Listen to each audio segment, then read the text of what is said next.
What's going on, y'all? Today we're going to be going over the all-new Hobie Lynx. Say all new, it's been out for several months now, but I finally got my hands on it. I picked this up from Summerland Outdoors. I'm going to link them down in the description, so if you're wanting one, they ship to just about anywhere in the US, so be sure to check them out. But we're going to do a speed test, a stability test, and pretty much do a full walkthrough, let y'all know what the kayak comes with. And then we're going to talk about who this kayak is for and maybe who it's not for, what it's good at doing, and maybe some of the bad things about this kayak. I'll do a real quick walkthrough and let y'all know what this kayak comes with. So up front, you have your pretty standard carrying handle right there. You have a little bit of webbing. If you got a dry bag or something like that, you can slide it in there, secure it. Comes with a couple of gear track mounts, so if you got cameras, rod holders, fish finders, anything like that, you got two of these, one on both sides. You also got some nice marine mat right here, really comfortable on your feet, dampens a little bit of your noise. Mirage Drive 180, so you got reverse capabilities right here, forward and reverse. This comes with standard fins, not turbo fins, and so turbo fins would be a really nice upgrade to this kayak. Moving on back here to the seat. So the seat clips in pretty easily right here. You just have these two little spots, clip it in there, cinch it down, and then in the back, you got a little groove where your seat fits in, and then you just snap that over. And it is nice and secure in there. Also on the seat, you're gonna have a cup holder as well as your rudder mount. Now, the thing about this is that all this comes off and you can swap it. So if you want your rudder on your right side, you move it over there. For me, I prefer it on my left because I fish right-handed, and I like to be able to steer while I'm fishing. So you got your rudder handle right there, cup holder on your other side. In the back of the seat, you got a little pouch, which is where I've pretty much been keeping phone, wallet, and keys, stuff like that, is right there in that pouch. I got me a nice little cooler right here from Blue Dot Outfitters. Go ahead and stick my other camera back there too. So you got a little bit of storage behind the seat right here. Once again, you got a little bit more webbing, all right? And then in the back here, you got your rudder. So rudder being attached to the seat right there, you got a little pin, just pull the pin, pick the rudder up, and it comes off just like that. Really easy. When we're on the water, I'll kind of show y'all how this rudder works. It's a really neat design. Go ahead and drop that back in place. Pin's got it locked in, good to go. You got two carrying handles. Pull the cup holder off. All right, you got two carrying handles on both sides right here, and attached to that carrying handle is this little bungee right there, and that is to keep your paddle secured in place. Boom, and there's your paddle right there. Go ahead and put my cup holder back on. Got that. All right, so that's the walkthrough. That's what your Hobie comes with, everything out the box. I had no add-ons added to this. If you were to order one right now, standard, this is how it's gonna come, minus the cooler and the rod and reel. So we're gonna go ahead and head out on the water. We're gonna do a speed test, a little bit of stability on it, and pretty much run it through its paces, show y'all what it's capable of doing, and then we're gonna talk about what it's good at and what it's horrible at. Got my rudder up right here. If y'all can see this little cord that attaches right here, to let your rudder down, all you're gonna do is pop that cord.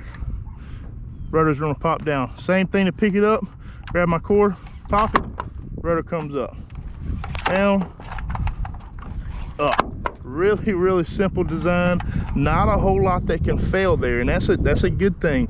The more simple something is, the less moving parts, the less likelihood of something failing on you in the water and leaving you stranded. So go ahead and pop that thing down and let's take off.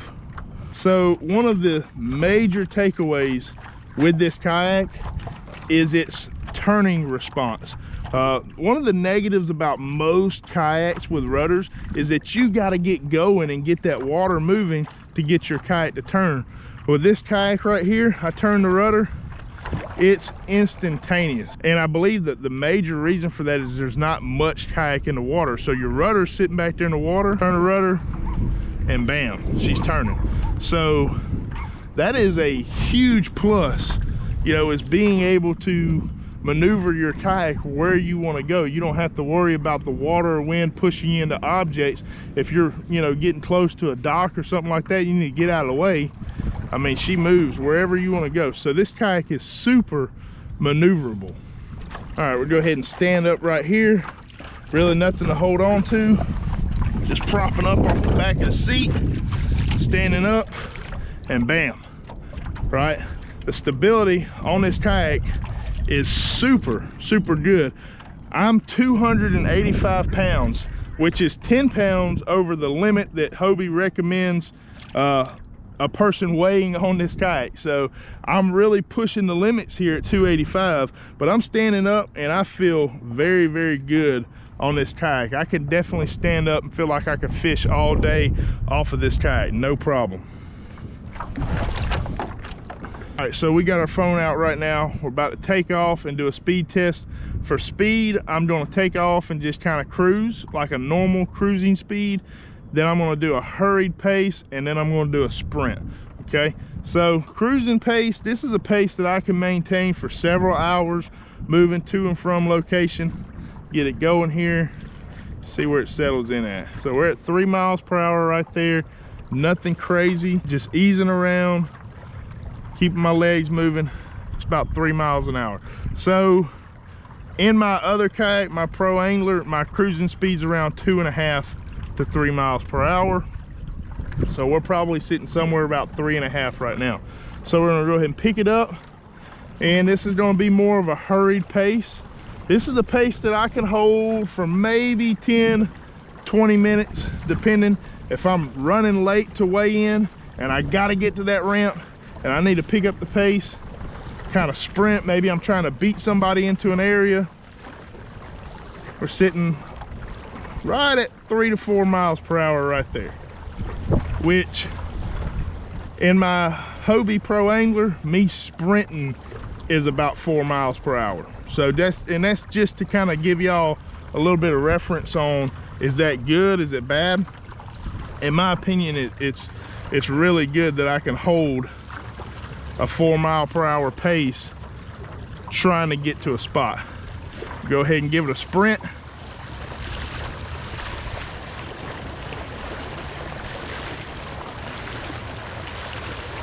Got it to 5, can we get it to 6?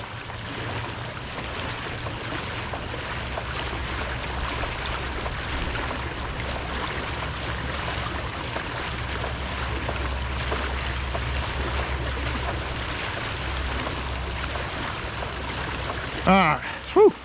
So that's a sprint right there. Now when we're talking about a sprint, we're trying to get somewhere super fast, maybe a storm's rolling in on us, or we're really trying to beat somebody to a spot. Whatever the case may be, you need to get somewhere in a hurry. We got it right around, I don't know, I'd say it was probably 5.5. Felt like I got to 5 pretty easy. I couldn't get to 6, but that's pretty quick. That's faster than I've been able to do in just about any other kayak. All right, so I'd say the Hobie Lynx definitely passes the speed, maneuverability, and the handling test. So let's talk about some pros and some cons. Well, the pros are going to be the speed, maneuverability, handling. The weight of the kayak is a huge pro, so I don't think we touched on the weight, but this kayak only weighs about 45 pounds with nothing on it. Fully rigged out with the drive, the seat, the rudder, we're sitting around 65 pounds, which is, I'd say 40 to 50 pounds lighter than its closest competitor in the pedal drive spectrum. I could be wrong with that, but every pedal drive I've ever been in has weighed dang near 100 pounds, and this thing is coming in 40 pounds short of that. So that's a pretty good plus right there, is the overall weight of the kayak. Super light. Another pretty much a pro of the kayak is that it's streamlined, right? There's nothing really here to snag or get in the way or anything like that. So maybe if I'm a fly fisherman or something like that, I got a really clean deck, an open space, I can stand up, feel comfortable, fly fish off of it and do stuff like that. But y'all pretty much saw the good. Let's talk about the bad real quick.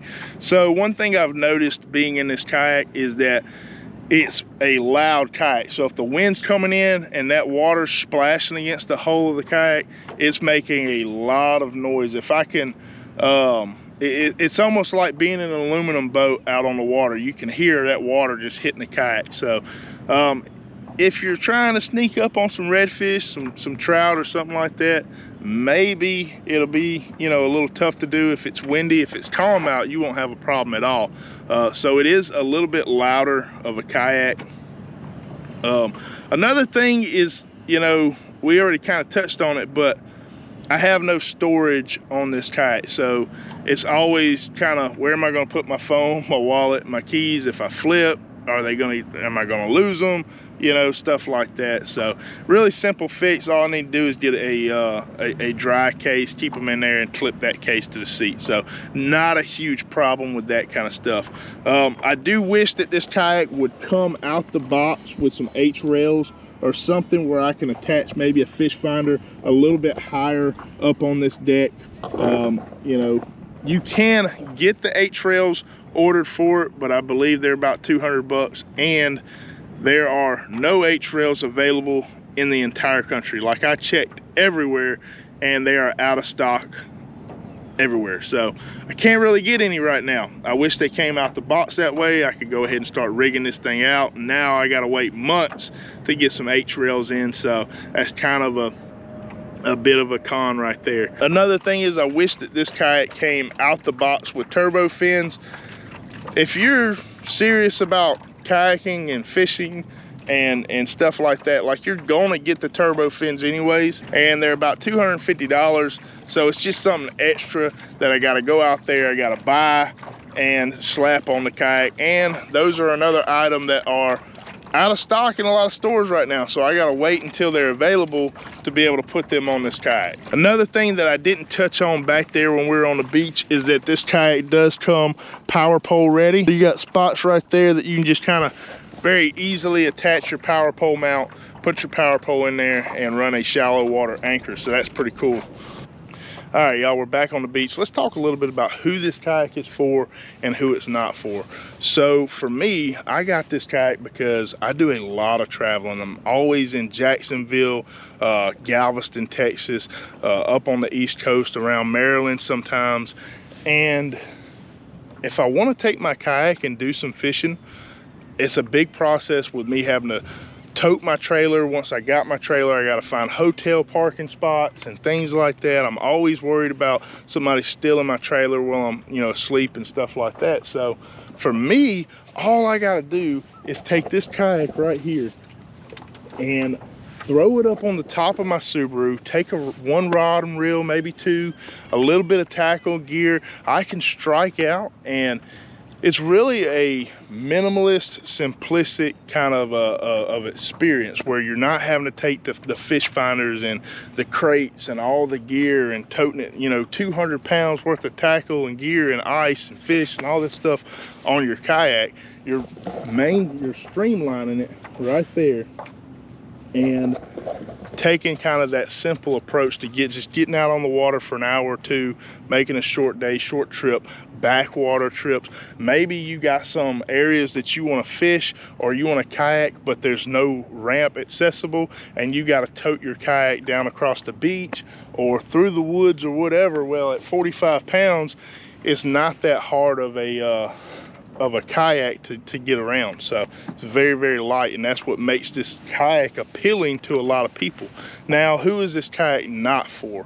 So if you're somebody that's looking at doing a lot of adventure type kind of expeditions and kayaking, and you want to pack a tent, a stove, gear, tackle, all that kind of stuff, and basically take the whole kitchen sink out to islands and do camping trips, this is probably not going to be the kayak for you. You're going to struggle with keeping your stuff dry unless you have it in a dry bag and you have it secured. And then, you know, you're teetering with that weight capacity of 350 pounds, which is the person capacity on this kayak is 275 pounds. And the overall capacity is 350 pounds. So, you know, if you weigh as much as I do, you ain't putting much on this thing, you know. But that's pretty much the deal. I hope this review was helpful to y'all. If y'all want a Lynx and your dealer or whoever's local to y'all does not currently have them in stock, Summerland Outdoors does have these kayaks in stock. Check them out. Once again, that link is down in the description, and they will ship these kayaks out to you. They're based out of Columbus, Georgia, but if you're in California and you want a Lynx, they will ship it to y'all. So that being said, I hope y'all enjoyed the video. If y'all did, like, share, comment, subscribe. We'll see y'all next time.